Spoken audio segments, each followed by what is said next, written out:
गांव की उस ठिठुरती सर्द रात में, जहां पड़ोस के घरों से बच्चों के हंसने की आवाजें आ रही थीं, वहीं रामलाल के घर में मौत जैसा सन्नाटा पसरा था।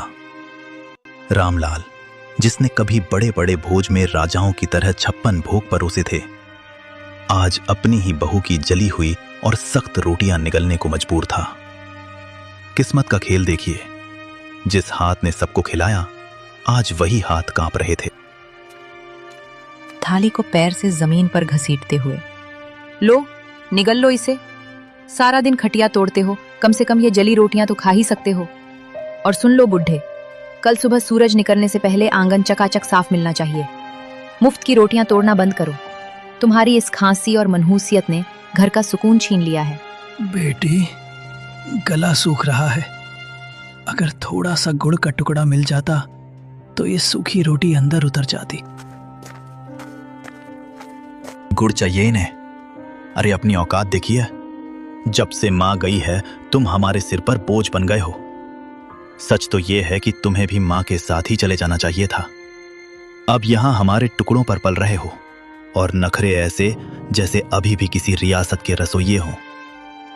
बेटा, जिस दिन तू पैदा हुआ था, उस दिन मैंने पूरे गांव को घी के लड्डू खिलाए थे। तुझे अपनी हथेलियों पर छांव देकर बड़ा किया।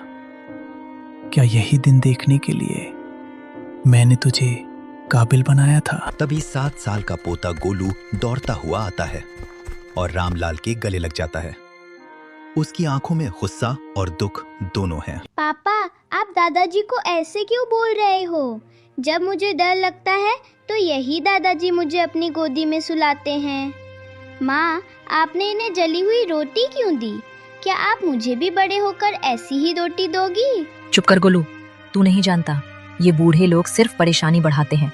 जा अपने कमरे में। नहीं जाऊंगा। पापा, दादाजी बोझ नहीं है, ये तो हमारे घर का आशीर्वाद है। आप कहते हो ना कि ये आपके टुकड़ों पर पल रहे हैं, पर दादाजी ने तो मुझे बताया था कि ये घर और ये खेत उन्होंने अपनी मेहनत से बनाए हैं। फिर ये आपके टुकड़े कैसे हुए? गोलू, तू छोटा है, बड़ों के बीच मत बोल। रामलाल का दर्द तो फिर भी खुले आसमान के नीचे था, जिसे हवाएं सहला देती थीं। पर नेकी राम की सिसकियां उन 4 दीवारों के पीछे दम तोड़ रही थीं, जिन्हें उसने खुद अपने पसीने से सींचा था। उसका बेटा पवन और बहू शीला ने उसे घर के पीछे एक ऐसे स्टोर रूम में फेंक दिया था, जहां कबाड़